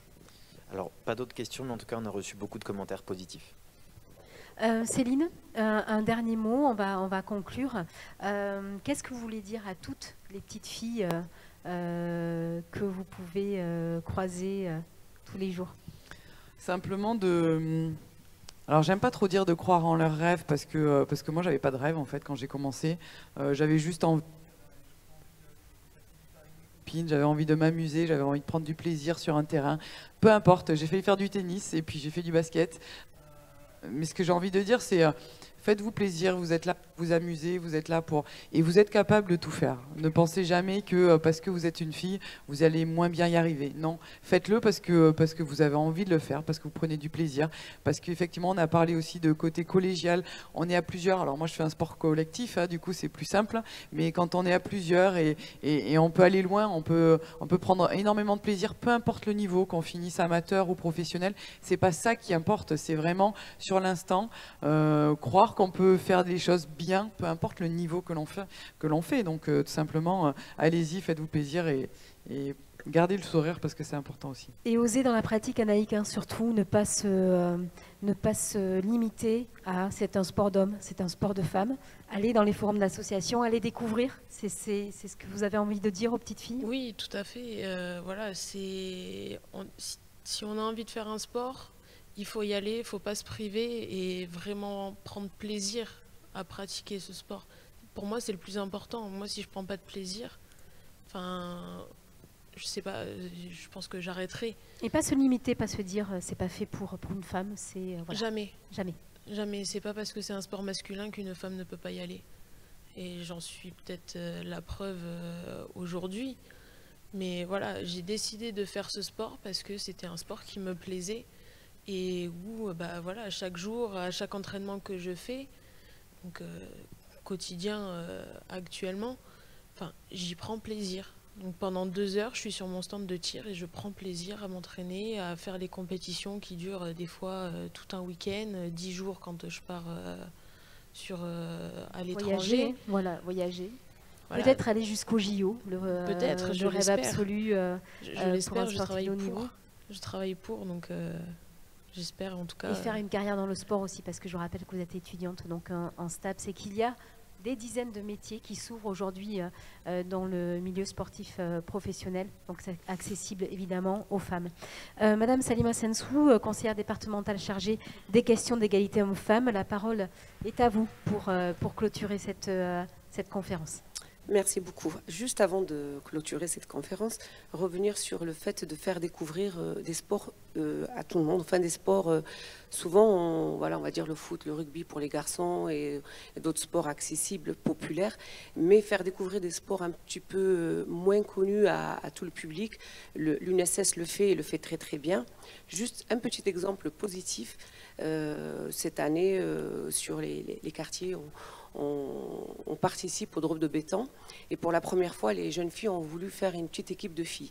Donc on a organisé une équipe de filles avec les animateurs du quartier de l'Agglo et c'est les filles qui ont remporté le drop de béton à Bordeaux. C'est pas les garçons, c'est les filles et c'est la première fois qu'ils ont gagné ce drop de béton. Donc juste pour dire, elles ne connaissaient pas ce sport, le rugby, elles ne connaissaient absolument pas, elles ne pratiquaient pas. Elles sont allées juste pour faire une sortie et elles sont revenues très très contentes et ont envie aussi de découvrir. Donc élargir un petit peu la proposition quelquefois et casser un petit peu les frontières spatiales. Changer aussi, hein, ça peut. Totalement. Voilà, les garçons souvent ont le droit entre guillemets de changer de sport et d'essayer plein de choses. C'est moins évident pour une fille. Hein. Voilà, c'est moins évident. Et puis juste avant de clore, pour penser aussi les clubs lorsqu'elles découvrent quelques pépites venant pas forcément du sérail, essayer de les accompagner, parce que c'est pas évident pour les familles de suivre des enfants qui ont envie de faire du sport financièrement. Pour revenir aux filles, à partir de 20 ans, quelquefois, elles ont besoin de travailler aussi, tout en faisant leurs études. Du coup, il n'y a plus de place pour le sport. Donc, juste, on ne l'a pas relevé, cette histoire-là. Il y a encore beaucoup de thématiques à relever. Hein, voilà. Donc, juste par rapport aussi aux inégalités financières qui ne permettent pas à tout le monde, lorsqu'on n'a pas une famille de sportifs ou lorsqu'on n'a pas dans son milieu cette envie d'aller jusqu'au bout, que les clubs puissent, eux ou elles, essayer de suivre ces jeunes-là et aller jusqu'au bout. Voilà. Donc, je vais mettre une lunette. Donc pour finir, déjà, je remercie tous les intervenants et les intervenantes qui sont autour de moi. Je vous remercie tous pour l'éclairage que vous avez apporté. Donc, je reviens à mon collègue Henri Bedat, qui a très bien exprimé en introduction. Nous sommes dans un département qui a fait de l'accès au sport une priorité. Et j'appartiens à une majorité qui ne prononce pas un mot sans y joindre des gestes. Cependant, nous sommes aussi une collectivité qui sait faire preuve d'humilité et de recul sur ses propres actions. Donc, nos intervenantes l'ont montré, nous pouvons collectivement mieux faire. Alors, je suis bien sûr interpellée par l'écart en termes de pratique entre les femmes et les hommes. Il faut nous fixer des objectifs ambitieux pour enclencher un véritable rattrapage du nombre de femmes licenciées. Pour cela, je compte sur les acteurs du sport landais pour nous aider à bien identifier les freins et à trouver une solution pour les lever. Je ne sais pas si on m'entend bien. On vous entend parfaitement. Voilà. Je veux aussi insister sur l'enjeu de la mixité dans le milieu sportif. Elle a une importance capitale car l'absence d'hommes ou de femmes dans un espace rend celui-ci propice au développement des stéréotypes de genre et de comportements sexistes. Ça avait été dit tout à l'heure et je tenais à le relever. Alors, c'est d'ailleurs un système qui s'auto-entretient. Moins il y a de femmes à un endroit, moins les autres femmes seront tentées de le rejoindre. C'est pareil pour les hommes. Donc, c'est vraiment ce que tu disais tout à l'heure par rapport aux filles dans le tir. Il faudra donc, dans les prochaines années, que le département soutienne les acteurs qui font l'effort d'aller à contre-courant des stéréotypes de genre en cassant les barrières à l'entrée des femmes et des hommes. Ce n'est ni dur à dire, ni à comprendre. Oui, une femme peut pratiquer le rugby, la boxe, le football, le tir. Oui, un homme peut pratiquer la danse, la gymnastique, l'équitation. Voilà, c'est vraiment... tout est ouvert à tous, garçons et filles. Alors, le plan d'action spécifique à la promotion de la place des femmes dans le sport landais est en cours d'élaboration. Nous avons bon espoir de l'adopter en avril prochain, comme l'a dit Milica tout à l'heure. En faisant cela, nous souhaitons fédérer l'ensemble du secteur sportif landais vers cet objectif de la promotion de l'égalité femmes-hommes. Les échanges de ce matin l'ont montré, les réflexions et les pistes de travail ne manquent pas. Nous avons voulu marquer le coup pour cette journée internationale du sport féminin. C'est en effet la première fois que le département se mobilise pleinement sur ce sujet. Et comme il n'est jamais trop tard pour intégrer la thématique de l'égalité femmes-hommes dans nos actions, nous allons désormais en faire notre cheval de bataille dans nos politiques sportives.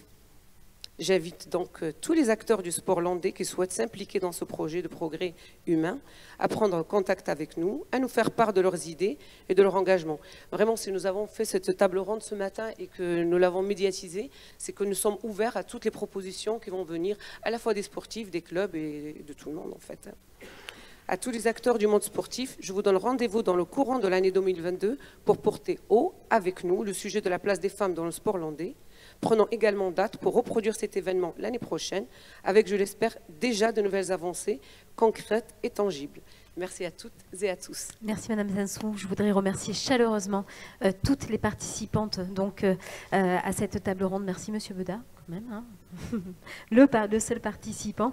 Je rappelle donc que l'étude qui a été présentée sera examinée par l'Assemblée départementale lors de l'examen du budget primitif 2022. Merci beaucoup Milicia Djeric pour votre travail et la direction de l'éducation, de la jeunesse et des sports du département ainsi que la mission égalité femmes-hommes menée par Vincent Galibert. Merci beaucoup.